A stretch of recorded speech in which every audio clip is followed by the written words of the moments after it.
gosh, where do I, oh, It's so stressful technology. the first time. You did it. My God. We did it. We're here. We've got our 30 minutes with Sasha, which I'm so excited about. So, can you hear me okay? I can. I'll pull you up a little closer so I can hear you better. But yes. Okay. Can you I hear can hear me? you great. Perfectly. Okay, good. All right. So we'll jump in. You have some amazing tips to prepare for competition. I also really loved your advice on the video we posted on US Pole Champions earlier in the week to not put every single move you know in a routine. So for you, how do you gauge for yourself what stays in and what goes? That's it's not easy. As I mentioned, having Instagram, social media, you see so much more than we did even back in our day, I want to say. The Now, YouTube days. The YouTube days. And even then, there was so much we wanted to learn and do and present. And so usually when I know I'm going to compete, I already have an idea of what I want to do.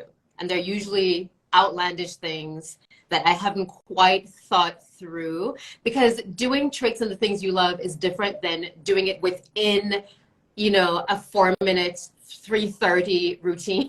Yeah. So reality kicks in real quick. And so, trial and error. So you learn as you go what feels comfortable, what feels like, I can't bring a crash mat on stage with me. So I may not figure this out by the time competition rolls around. And then you do it within the context of the piece. And it either doesn't go with the music, with the feeling, or you just cannot do it physically because you're doing so many other things and you can't breathe, or maybe you just can't do it. And so you learn to edit very quickly. Mm-hmm. And that's usually how I do it.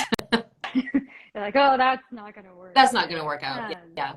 Well, you are an international pole artist with incredible titles, achievements galore. Thank you. But I know you probably started like a lot of us, which was taking a pole class, falling in love, finding your passion, and really dedicating yourself to that. So can you share a bit with us about your journey in the pole world? Oh boy. Well, I'll try and keep it concise. So I worked in television at the time and was working 70 hours a week. I was living in LA at the time, and I just wanted something fun to do, to call my own, something that I would never do.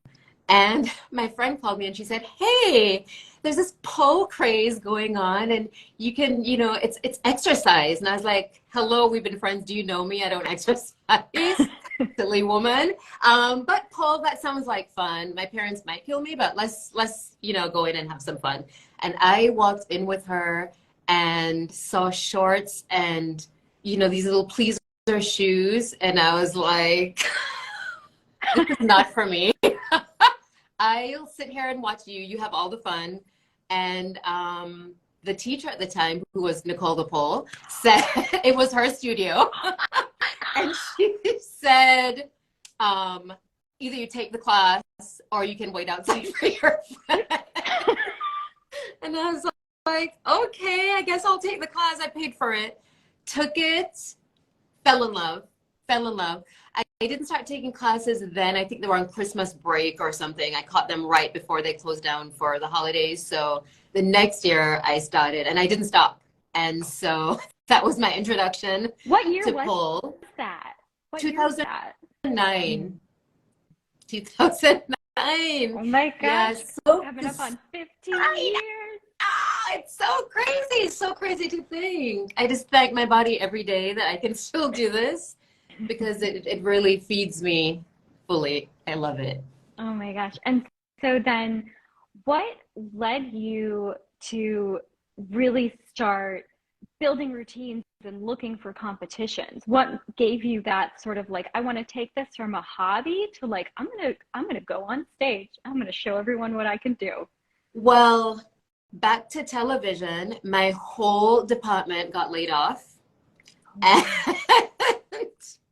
I pulled up in my little sports car going to work, and they're like, the department no longer exists. So I thought, you know what? I asked for clarity and I asked for something else because this isn't for me. And I was like, I'm just going to take pole. I'm not going to work. I have savings. I'm good. So I'm going to take pole and see where this leads. And then that same year I started pole, I was 9 months in, and Nicole says, you know, there's this competition coming up and you should probably do it. Just very matter of fact. And I was like, I just got started 9 months ago. I started sweating. I was like, I don't understand, you know? And she said, okay, time is running out. You have, I think it was like 3 more days to submit. And back then it was, well, like it is now in a lot of competitions, you submit a video. And she said, you know what, just make a video. And if you feel like, then submit it. I was like, I don't think it's for me. Maybe next year, you know, I'll be more seasoned, second year in. And so days passed by and she said, I submitted for you. I was like, she took your video? Yes. She was like, you're doing this? You're doing it. I submitted, and then I was chosen, and I was like, this is great. Fun times. It will be fun, and we'll make a routine together. And I was a little nervous, but I was so excited to have this experience. And I got there. I don't think I knew before for some reason, but I got there. I was like, Natasha Wang she's in my category. Like, I'm a pole baby. Like, what are we doing here? You know? Oh my! But it was gosh. so supportive. It was one of my favorite experiences in competing. And so it was just fun and very lighthearted, and everyone was so supportive. And after that, I think I just caught the bug, to be quite honest. It was so much fun. I think I really enjoyed setting an intention and following through, and the process, even though it can be so grueling, I just became addicted to the crazy, you know? And then the end, like we all do, it happens, right? Yeah. And so when you started going on this competition journey, was it just video submission based at that time for competitions? Like every competition you got into, you had to submit for? For the most part. Only one was not. But for the most part, they were. And one was even voted, you were voted in by the community, which was bananas. That was scared. I'd be like, no one likes that was me. nerve-wracking. Yeah, and that's pretty much what it came down to. I was like, no one likes me. Okay. And it was, you know, it was a popularity contest, you know. But yeah, they were all submission. And so what gave you confidence to keep submitting? Like, what made you think, okay, I'm gonna submit for this? Like, what gave you that confidence, that push? You know, I honestly believe I just had people who rallied around me all the time and saw something maybe I didn't even see at the time. I liked the fun of it and the building and being with my coach all the time. I think I became like addicted to my coach. I was like, I just want to be together and build stuff together and be fantastic for a few hours in the studio. And that part was fun to me, the camaraderie. And back then too, with a few competitions, we were deep. It was like 40 of us from one studio doing the competition, and maybe 15 of us were in the same level too. Wow. So it was really a great family experience, and I think I loved that too. But yeah, I think I just kept going, and then, you know, if you win, you're like, I might as well, you know what I mean? But more than that, it was a process for me. Yeah. And so when you're working with someone, what do you tell someone who is nervous about not necessarily competing, but even just performing in general? What advice do you give? You know, if they have the slightest inkling that they might want to do it, that means they want to do it. You know what I mean? It's as simple as that. You have this feeling for a reason, and you might as well fulfill it. And nerves are great. It's really excitement. So channel the nerves that you have into excitement, which is really just wanting to do well, and showcase what you've been working on. Why not? Why hold it Why hold it in? You go to class every single day, you work really hard. Let us see what you're doing, you know? And when I had my own studio in LA, I had pole babies, and they're like competing. That's a thing. I was like, hell yes, a thing. And I coached all of them myself and did choreographed all myself. And they're my little kids. Got them on stage, and they were so nervous. They'd never done this before, and they'd all never taken pole before ever. And it was so good for them. It was so good for them, and they all did so well. But they were happy. The journey was good for them, just as I had mentioned, and being all together and supporting each other through the process, I think was their favorite part. So Yeah. if someone's thinking about performing or entering a competition or submitting for a competition, would you say having a support system in place is like the first thing you need to do? It's key. It's key. I Mhm. mean, I would say the first thing is really knowing why you are doing it. So connect with your why, because when shit gets rough, and it will, if you don't have a true reason, and if you are not doing it for yourself, but for someone else who wants you to do it, it's not going to work out. And that's not going to pull you through to the end. And you're not going to enjoy it. And that's what it's all about, right? You're not just doing it to do it or to flail around on the pole. You're doing it because you love it. And for me personally, it's to touch someone else, because it takes a lot of vulnerability for us to do what we do, even inside the studio. Yeah. We face opposition from all angles, family, friends, community, whatever it is. And so being able to be on stage is a big deal, and for it not to be taken for granted. We are superheroes from the word go, Yeah. you know? So I would say find your why and pull on that why when things get really rough, and definitely have a support system. There is no way in hell I would have been able to get through what I did without having support. And that came from family as well. My family would edit my music. My aunt would edit my music. My mom would make the posters and come to the shows. My dad would be like, go get them, you know? My grandmother, everyone, to my coach, everyone. And so, and the studio, everyone needs to get together. It takes a village, and Yeah. it really does. And so it's nice when you have that support, and very, very important. What would you say is your favorite on-stage experience that you have had? Gosh, Or your that's least hard. favorite. You can give your least favorite. Hard because each competition came at such a pivotal point in my life. And so they each mean something so different, and they're so special, all of them. When I really started getting into it was 2014. I think 2000, was it 13, 14, or 14, 15? And California Pole Dance Championship, I had a car accident, can still see the stitches, 22 stitches in my face. 2 days later, I was on the stage, and that was a big deal. I'm embarrassed to admit how many times I watched that video of you on YouTube from that competition. I was like obsessed. It was so good. And you never would have known that you had been like seriously injured.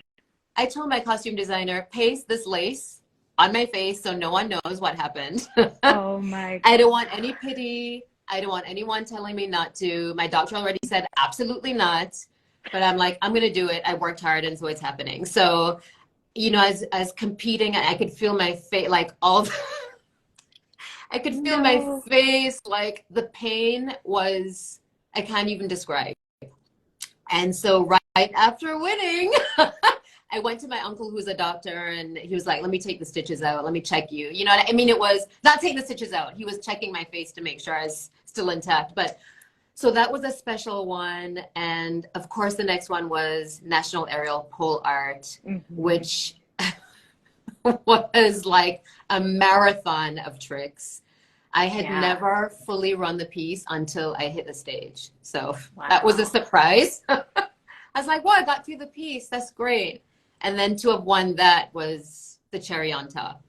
But really That's getting amazing. through, yeah, that piece came at a time when I was still going through the mourning of losing my boyfriend. Mm. And so I got to the top of the pole in my first pass, and there was a kind of a silence, a break in the music, and I held and I thought, please let me just get through this and just positively affect one person in the audience. And then the music changed and it was flip and bam and all this craziness. I think you posted that That was clip. crazy yeah, because it's insane. Craziness. And so then I was like, oh, I can do this and I can get through the piece, you know? But I'd never run it because I couldn't. I jammed it in like a clown car, like I told you guys not to do. I jammed in all the tricks and could not get through practice. And I do not recommend that. But by the grace of God, I got through that one. And then, yeah, they were all special, you Yeah. know? Anytime you set out to do something and take it to the end, it's really a special feeling. Yeah, I think that's such an important thing to remember too, is that when you walk off the stage and you've done it for yourself and you're proud of yourself, that's all that matters. That And was it for me. yeah, and I think the I walked off same and I was goes, like, I'm yeah, good. and I think the same goes for submitting. Like if you submit something that you're proud of, Yeah. that's enough. Yeah, it's And enough. for everyone that's thinking about competing with US Pole Champions, Sasha is actually one of our video judges. So if you submit, which we hope you do, you get a scorecard and written feedback from Sasha, and Natasha's the other judge. And I don't know about you, when I was submitting for competitions, there really wasn't feedback. Like you just submitted, you paid your No. 60, 70, $80, and you just like hoped you got in. Yeah. And if you didn't, sometimes you didn't even get in a rejection email. You just saw who did get in, Yeah, and it you're like, wasn't oh, you, and you were I like, guess, yeah, I guess this is the date of the comp and I'm not doing it. So I guess I didn't get in. yeah. And so I think of you in terms of helping polers grow, because I think that's something you do an incredible job with as a coach, a choreographer, and an instructor. Yeah. And so a big part of our mission statement for US Pole Champions is to help pole performers grow. And so Absolutely. that was why giving feedback for every single submission, regardless of whether or not someone is placed as a finalist, was something that was very important It to is. me. And so I wanted you to share sort of, we have our judging criteria, but I always tell people submit to show your potential. Yeah. Save the biggest thing for on the stage. But as a video judge, is there something that you, even, you know, outside of the score thing, you know, outside of the judging criteria, is there something that even just you are kind of always looking for as a judge? Absolutely. Authenticity. Mm-hmm. Yeah. I can always tell, you know, going back to the videos we see on social media, it's easy to emulate, right? But you can tell if someone's passion isn't there and if it's not their own. So making movement your very own and pulling from a story or life experience is very important for a submission video as well. So people can see where you're coming from and more importantly, feel. Because if I can't feel anything, then, you know, and you don't have to be a dancer or an actress but people, we can feel, right? We're human beings, right? Yeah. So we can feel if something is very on the surface and you're just going through the motions or really into what you're doing, and that's the most important. I think that's a great piece of advice for people that are on the fence about submitting. If they're like, gosh, I want to submit a video, but oh, I'm nervous. Because I've heard people saying, oh, I'm nervous. Like Sasha is going to watch this video. What would you tell someone? Do What it. advice would you give? Get out of your head and do it. Do it. I mean, what, you know, what are you waiting for, really? This is really for you and no one else. And let me tell you, champions are made off the stage. Champions are made through the journey. Champions are made through standing up for yourself and doing something for yourself and no one else. And nothing is going to happen to you. Nothing bad is going to happen to you if you just put yourself out there and do it. There are people who don't get this opportunity. There are people who are not as confident as you are to even take a pole class. And you made it this far, so you might as well. Just do it. Go for it. I love that. I love that piece of advice.